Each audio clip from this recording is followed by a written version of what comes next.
Welcome everyone to another episode from Ampro Engineering. I'm very excited to say that I have some parts now for the Tamiya King Cab as well as the Toyota Hilux Monster Racer. Seeing how this is a pickup, there's already crap in the bed, and in fact you can see that the rear suspension arm is not black. This is it's a material that I use at the office.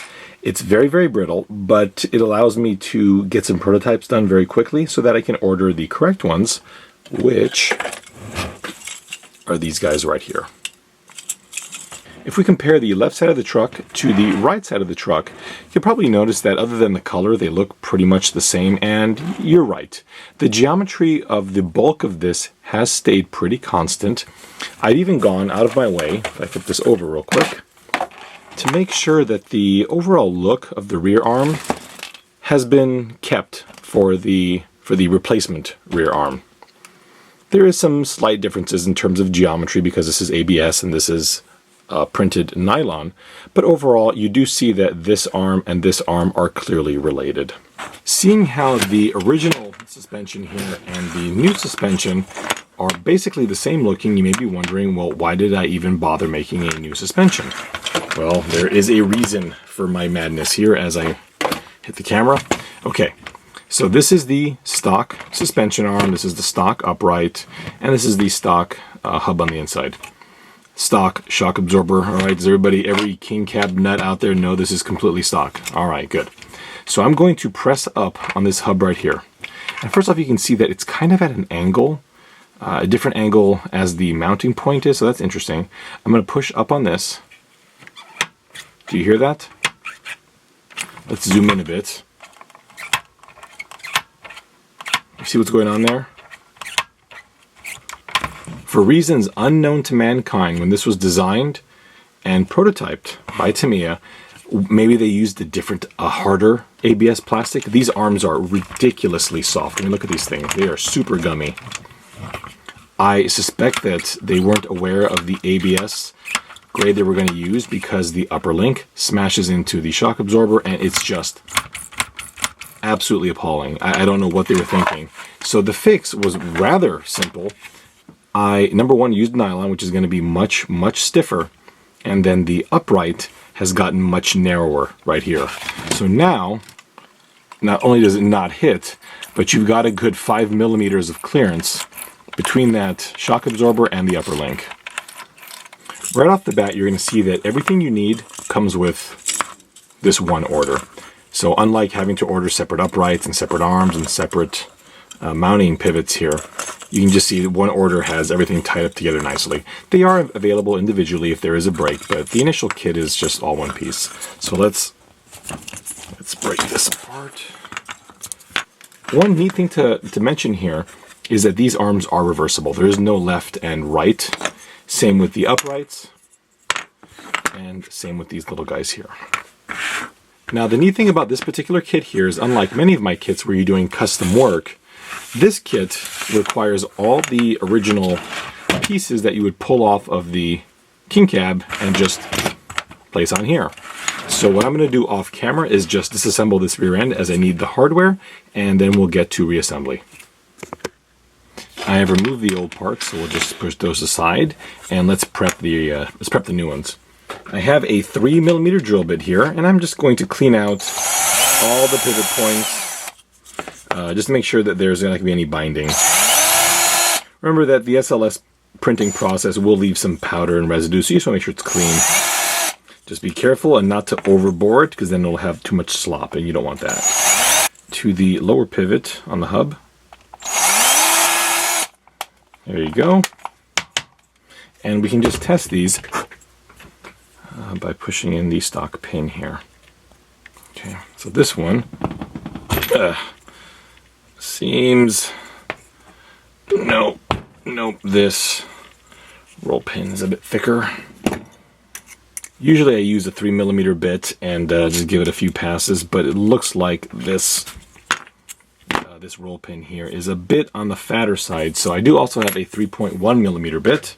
I'm also just going to clean these out. These are just through holes, just like the originals with a little captured nut on the backside. So let's just get the nylon out of there.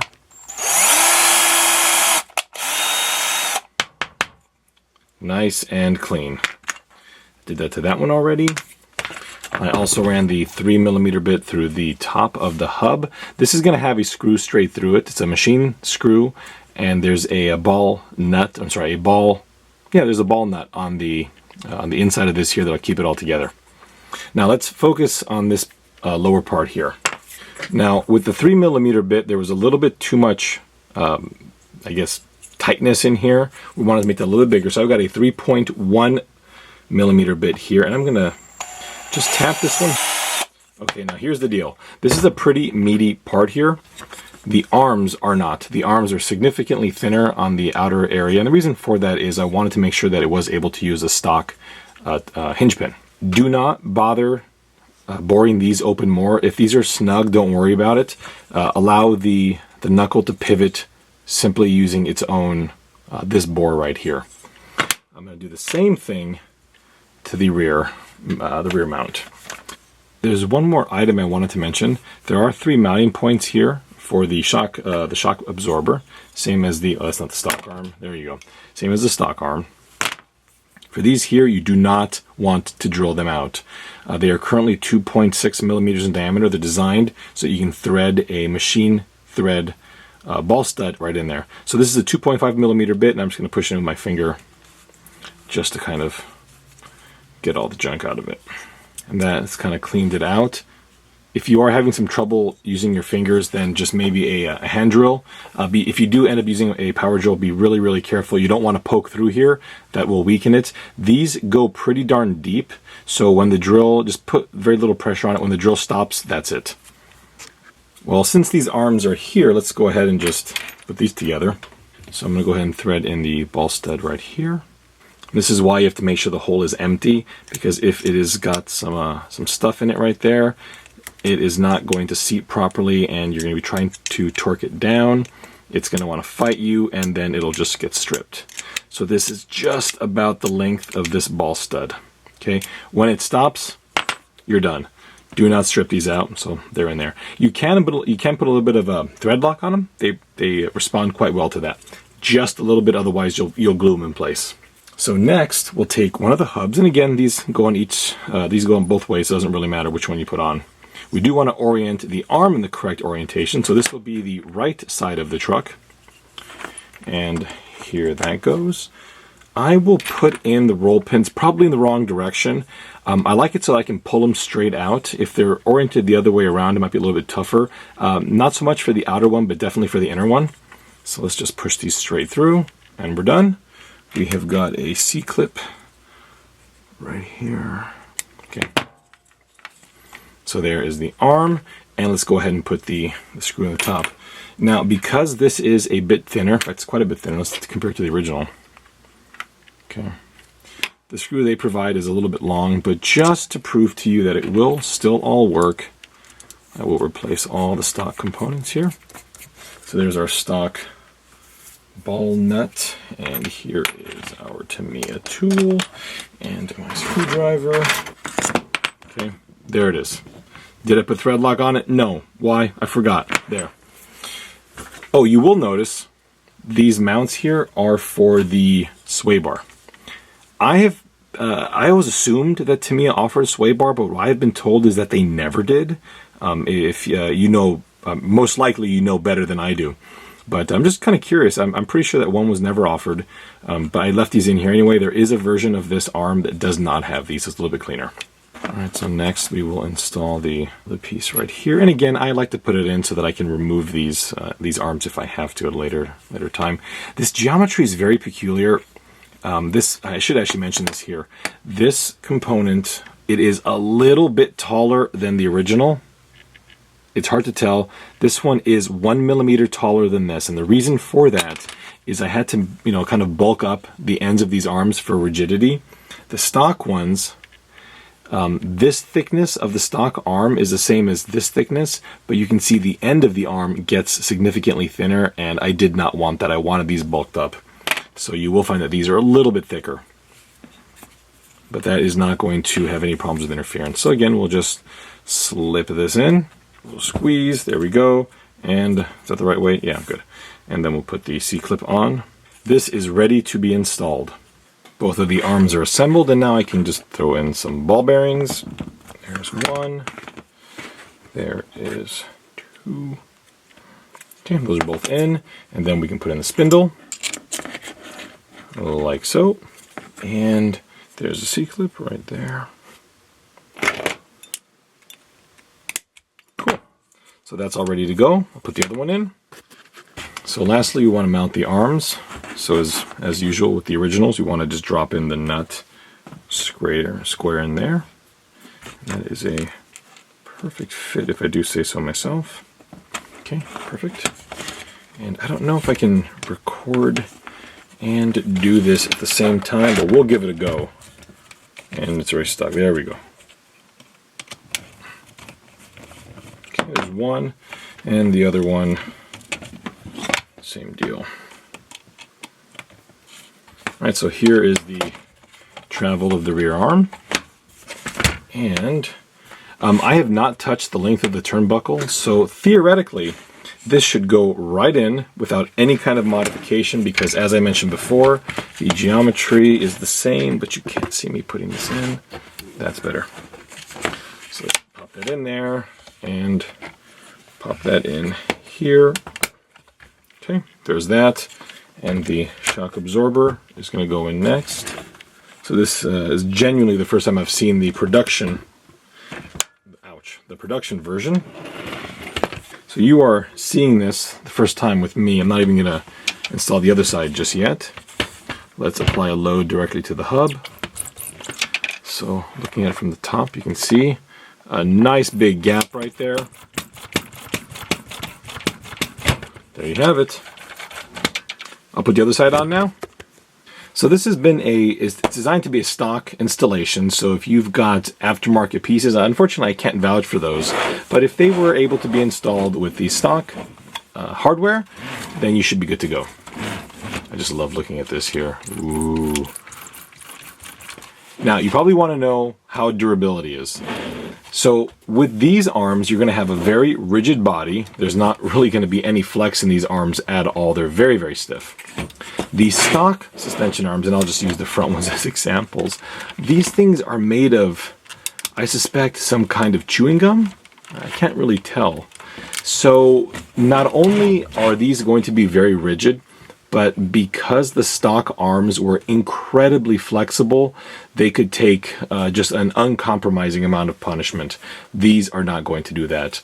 They're not going to have near the durability as the stock parts, simply because the stock parts were so soft. So if you're a light driver, and I'm going to race this truck flat out. That's what I do with my stuff. You know, I'm aware of the limitations of the product, but if you are expecting stock performance, that's simply not going to be the case. So just, you know, make sure that you have realistic expectations.